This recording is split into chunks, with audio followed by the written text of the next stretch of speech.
Hello, everybody. I hope you can hear me. And as you can see, there's quite a few people here, but we're still waiting for more. Please join. And I hope the pictures are a lot better than the last time. So,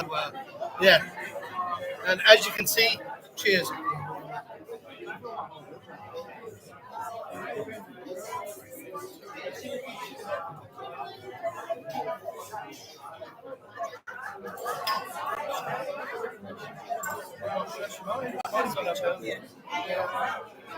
Three people. No, 3 a.m. Oh, yeah. I'm in London. Yeah. It's 1 a.m. in London, so I hope I'm copying it.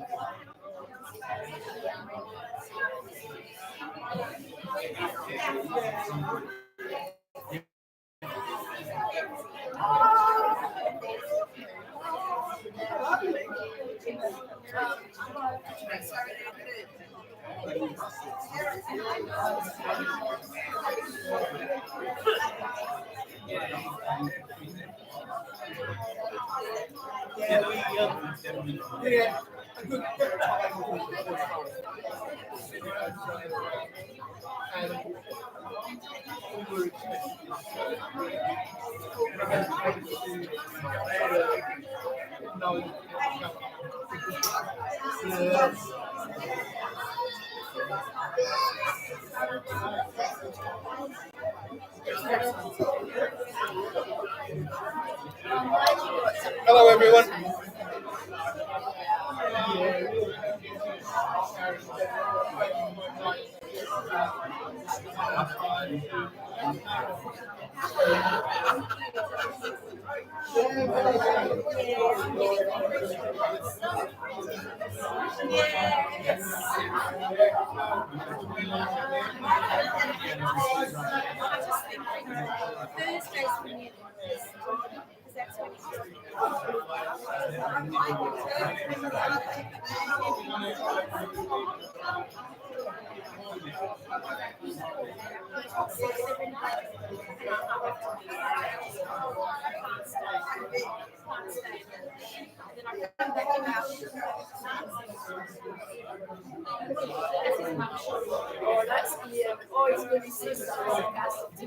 There's another mugshot. Mum and Dad.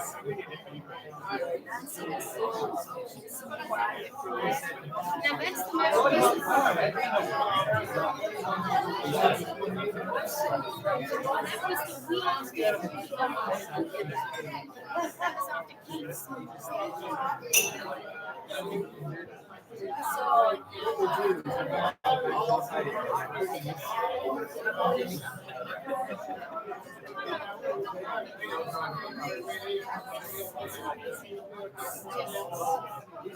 Very different.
That'll be fine.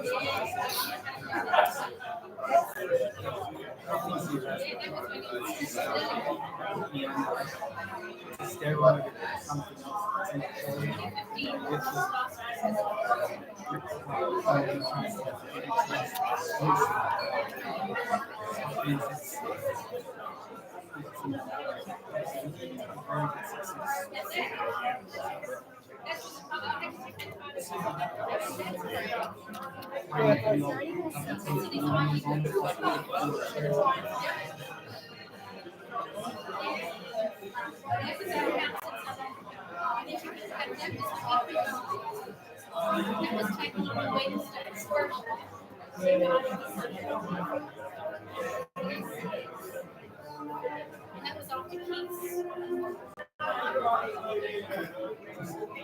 There he is doing his thing. And showing everybody that it used to get so bad. Why they just have to run their hair and there. And he's doing it to show That's when he fell over, but he was acting, right? Even though he was still happy, having a great time and everything. used to drive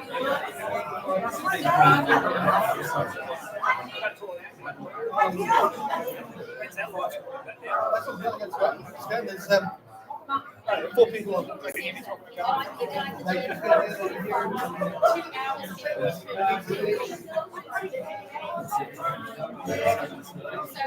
December the 22nd to passed away, and his birthday was the 23rd. Yeah, that was his throat. Oh, wow.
I'm just saying that becoming something everybody knows.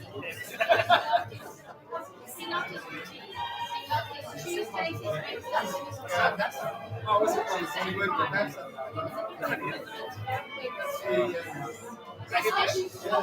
especially about the fall. Leading up to that.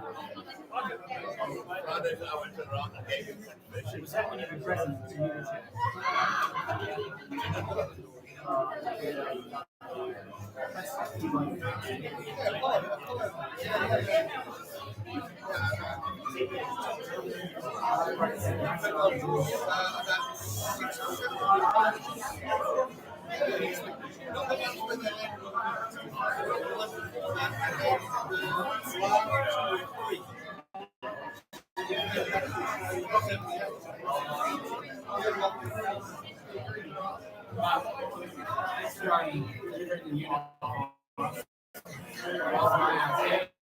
Thanks for that. Really appreciate it.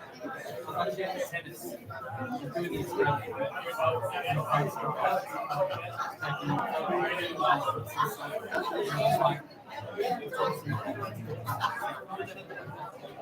how you doing? Pretty tough.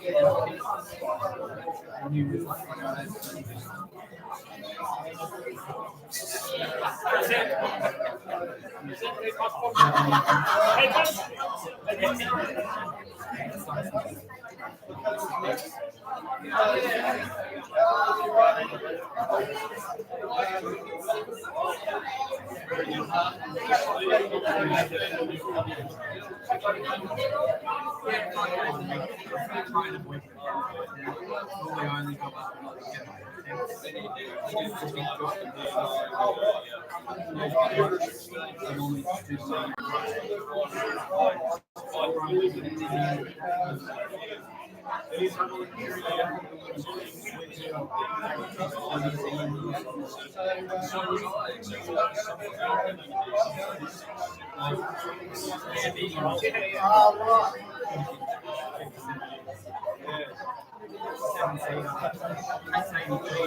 I didn't recognize you with the clothes on.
They should get it.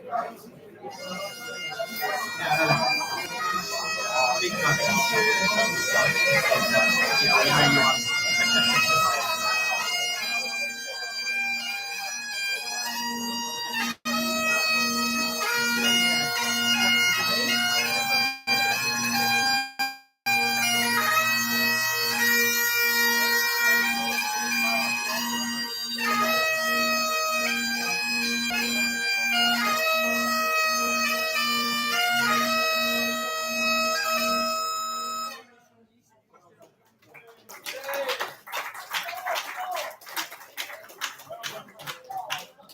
Hi everyone. Just a warm welcome and thank you from the family. Dad's brother and his family, my brother, myself. Thank you so much for coming. Sorry. We love you. Yeah. And he loved his pool. You all know. If you're one of the swimmers, you know. Yeah. He lived for his Tuesdays and his Fridays. He absolutely hated missing out on the pool. Wednesdays, he did enjoy the Wednesday class, but hated the new hall. Was quite vocal about the hall and how it did not suit, but he went. Didn't like how people bundled their TheraBands, and often on a Thursday, which is my worst day of the week now because that was the day Dad came through to me, he would complain that people just fold them. So one of the photos you'll see he's got it set up and he's folding it neatly. But yes, welcome. And for the live feed, I'd like to welcome, we've got family friends in Canada, the Pattersons, Carrie and Auntie Joan, welcome. We've got people in the UK, Auntie May and Jackie, and Auntie Jennifer, Auntie Betty, there's so many, Auntie Anne. Oh, thank you. Thank you for joining us. If you're on the live feed, if you're watching it afterwards, well, this is the video of Dad's memorial, but just thank you everyone. He loved living in Healesville. He loved being part of your community, and this is what he enjoyed. So please join us in remembering him. This is what Awake is. Awake is remembering the person as they were and what they did, not really that they're no longer with us, because he's forever in our hearts. But he's with me always. Yeah. So thank you. Yeah. Even though you all knew him really well, I'm sure, and he was one of the most fastidious and single-minded people you can imagine. And he was an iconic engineer in some ways, because he'd have to do everything his way, and he did it really well. We've got a number of people in Canberra who are family, his grandchildren, who are hopefully on the live feed, and we've got people, friends also in Melbourne that who couldn't make it today and who are hopefully watching on the live feed. I've got a message that my daughter in South Africa sent to me and asked me to read for her granddad. And it says, "Dear Papa, where do I begin? Thank you for your storytelling and wisdom. I cherished our time together to listen to the countless stories you shared with me. These memories and treasures I will hold close forever. Your knowledge was always so captivating. My first memory of you takes me back to your workshop in Florida, South Africa. I loved popping bubble wrap while the radio played in the background. How I remember the joy of kicking the ball with you and playing outside. The radio that you had when we were little kids. I don't remember when we didn't have that radio. In his workshop, he always had this radio, and it was an old wireless radio that he had from when he was living in Scotland, even, and he took it everywhere. Yeah. After your move to Australia, our visits became rare. Yet the moments we had together when I was 10, 15, and finally at 30 are priceless. You met your great-grandson, Hayden. My daughter was only here 5 years ago, and she had her son, and he was able to see his great-grandson, and he was very happy for that. And he was happy that she came out here, and she was here at the time. So it was really good, and it was special for him and for my daughter. And hopefully, one day my grandson will appreciate the fact that he did meet his great-grandfather. And I am forever grateful for the time we shared and the lessons I learned from you. I admired your knack for fixing anything in your workshop was a place of wonder. I still chuckle at your reaction when I asked for a screwdriver. The look on your face was unforgettable. A screwdriver? You exclaimed, calling it a Phillips instead. The story you would tell people about South Africans calling traffic lights a robot. Those moments still bring a smile to my heart. Your stories captivated me, especially those about your travels, your time during the war and your work with NASA, the way you lived life, driving your car, swimming twice a week, and doing your shopping was truly inspiring at your age. I pray that God envelops you in love and peace. You lived an extraordinary life, and I will always look up to you. Love you deeply, Papa, until we meet again. Rest in peace. Much love, Chanel, Carl, her husband, Hayden, and her new daughter, Amelia. That was from him, and very moving. So thank you again for coming, and we'd like to invite Elroy, basically my dad's best friend and doctor for many years, to say a few words about my dad, and thank you very much, Elroy. We really appreciate it. Thanks, Dr. Elroy. Good afternoon, ladies. As you know, I'm a retired medical practitioner, and it's in that capacity that I've met and treated the Anderson family. Ian was a pleasant person, delightful person, highly intelligent, soft-spoken at times, very humorous, and you can always tell when he tells a joke because his nose and eyes went into a certain configuration. A delightful person to know. Ian was born in Scotland, hence the man with the sporran. Born in 1932. 31. Roughly at the age of 7.5, World War II started.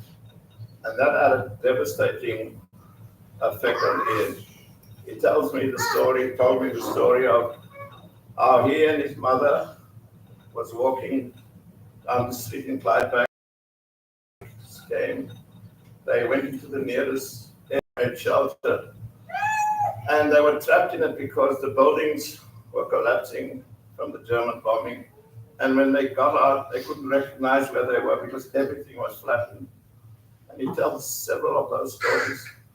And as a medico, I'm amazed that he didn't develop any sort of post-traumatic stress. He just went through life. Went to high school and was the dux of the school, the most brilliant kid in the school. At the age of 18, he chose to join the Air Force. Family members were reluctant for him to do that, but he said he wanted to learn something, and science was his forte.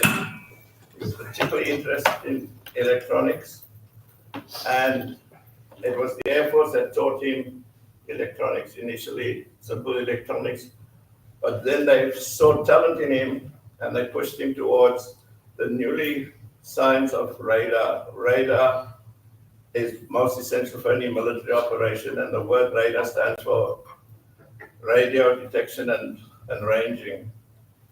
And at that stage in the world, radar was a commodity that everybody wanted. They reckoned that radar was more important than the atomic bomb because you could tell where the enemy was.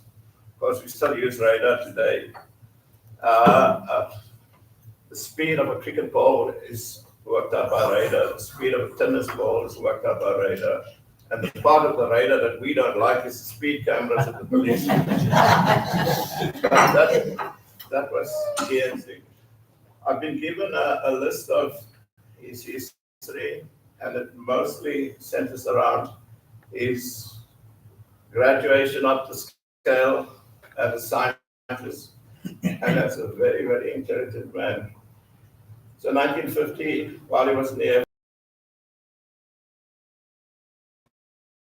Force,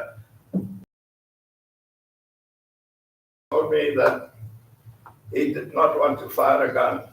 He was a pacifist, but he wanted to do military science. So they picked that up, and part of the Air Force, and mainly focusing on radar, which was the modern thing. He left the Air Force in 1950, being named the senior airman and engineer and scientific officer. Great title. He then went into electronics in a commercial sense. He tried that for a while, and he worked in Glasgow with a company called Bar and Shroud. He didn't particularly like that. In 1960, at the age of 28, he got onto television, became a television technician, and he had to work for a company where he was a service engineer. In Adelaide, he moved to Adelaide at that stage. Where the good people come from.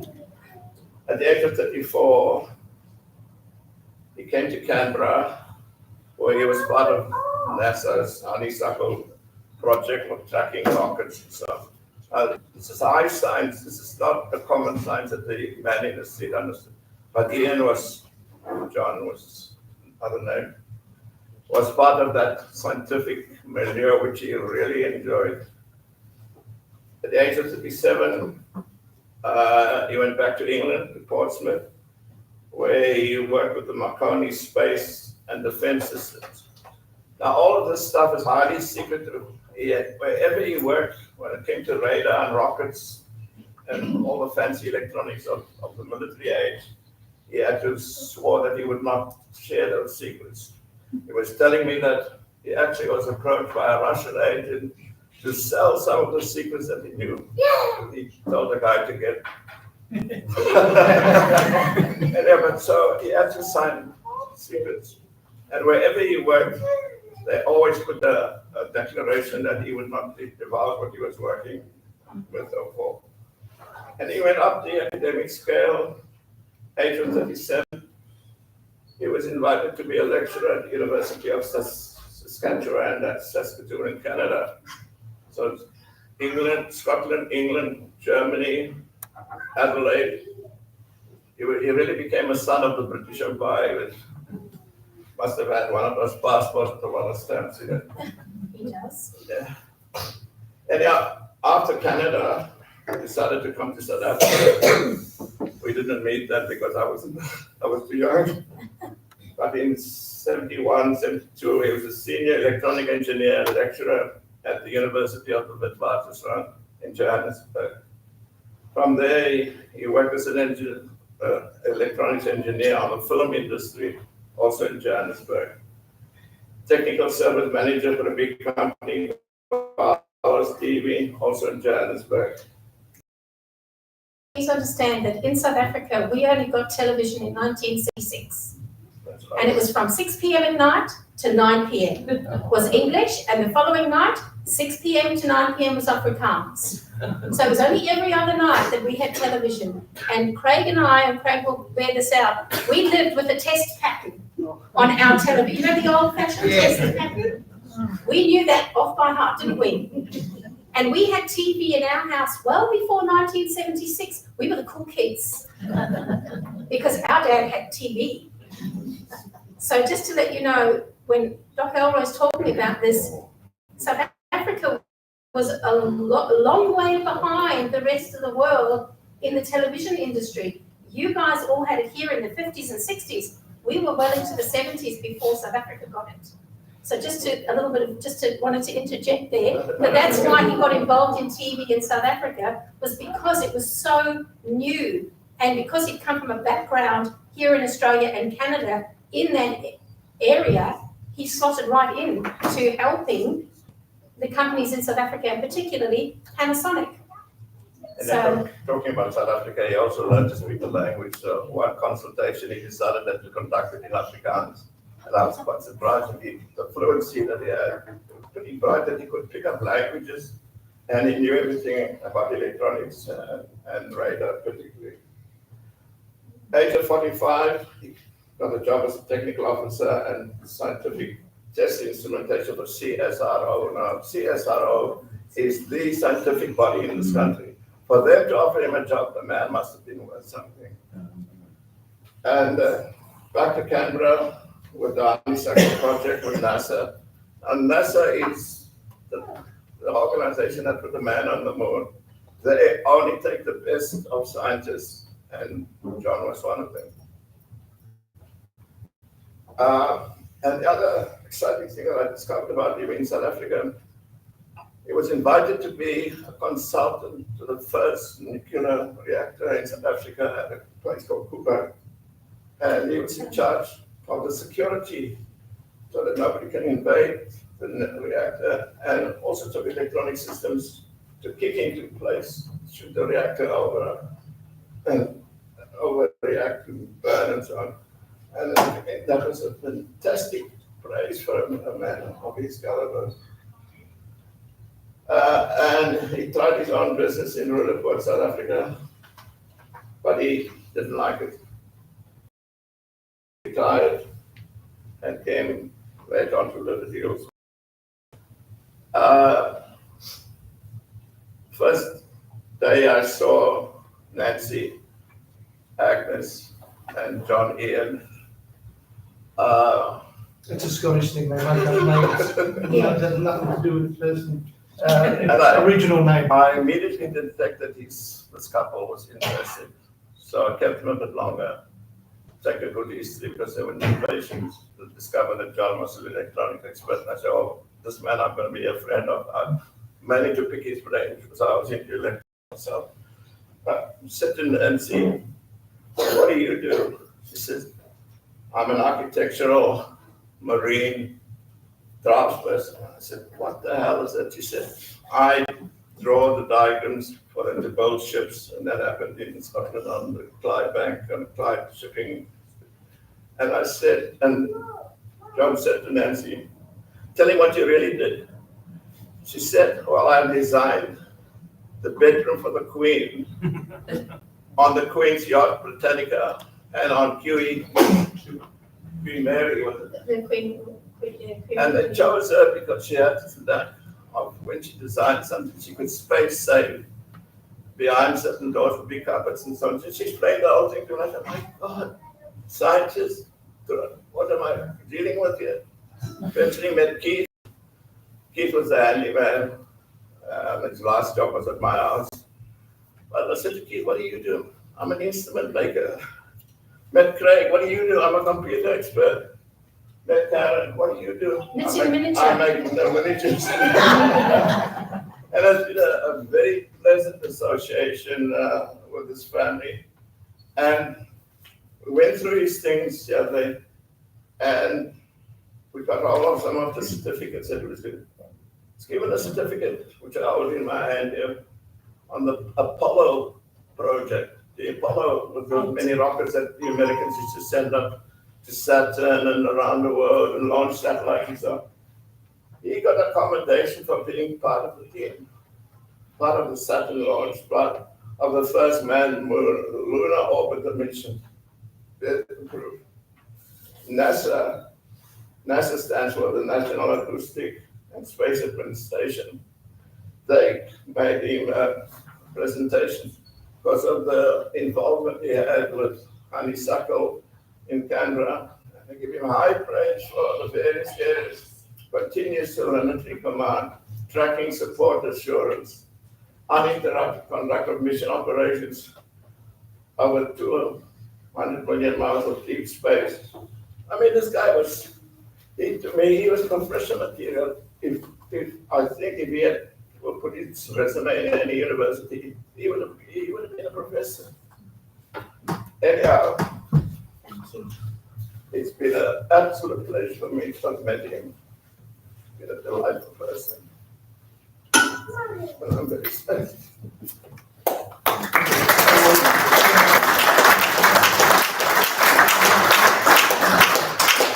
I think we're going to bring up some food. Please enjoy it and think of Ian and yeah, how you interacted with him and enjoyed his company and his jokes, which were sometimes a little bit. Nobody understood. Yes. So yeah, please. Thank you. Thank you very much for coming. Yeah. Thank you very much.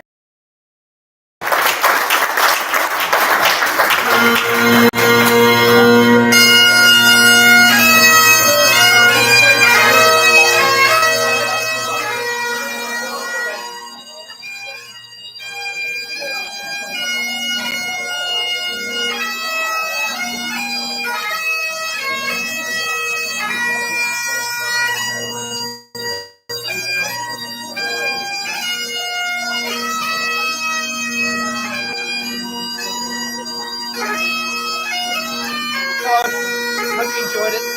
I won't turn it off until about just after 1 o'clock. So yeah, if you're still going to stay and have a look, or look at the recording afterwards, thank you so much.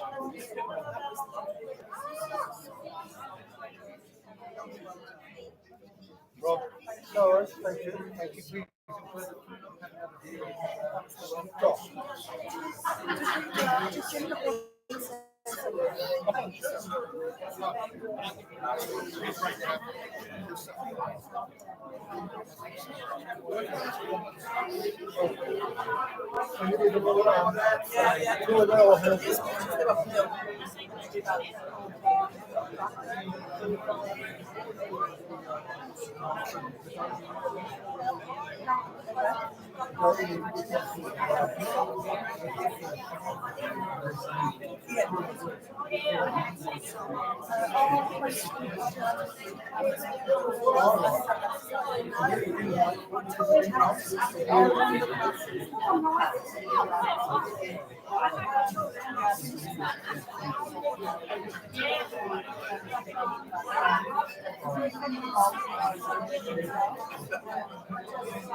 He was going to retire. He spoke to him at the beginning. He said, I was going to retire. He said, they give me one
great story.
every day I hang out with him. We have to make as much better as possible.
One step at a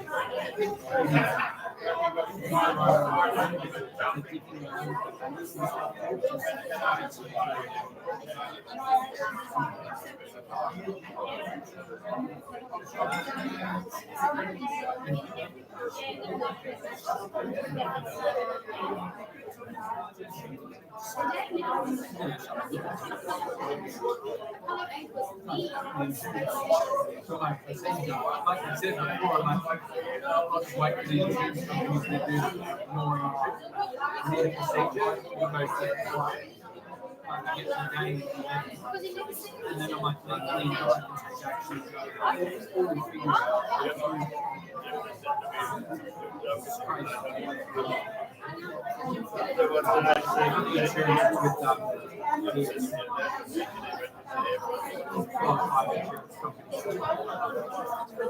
meant to be a bit like you control it.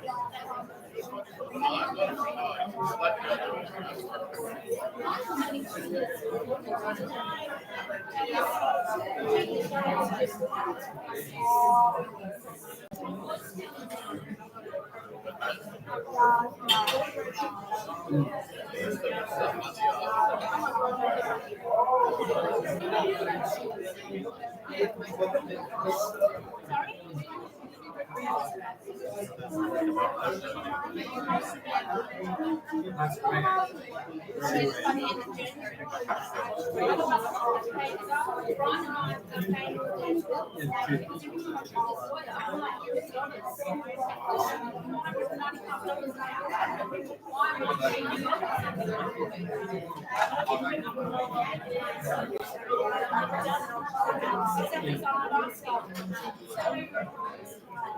And your associates. Your assistants.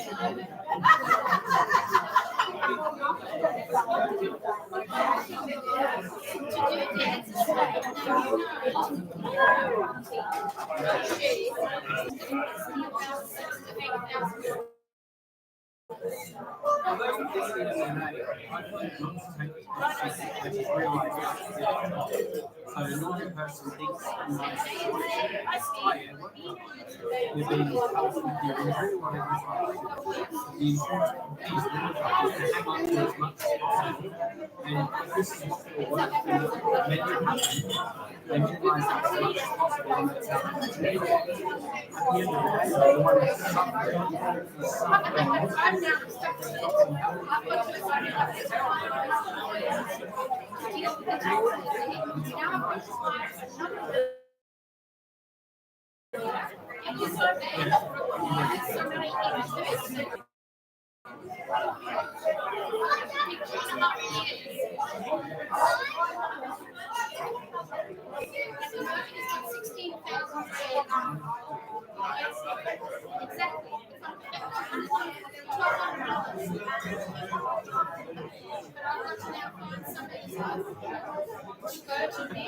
is and close his account. It has to be done in person. As we already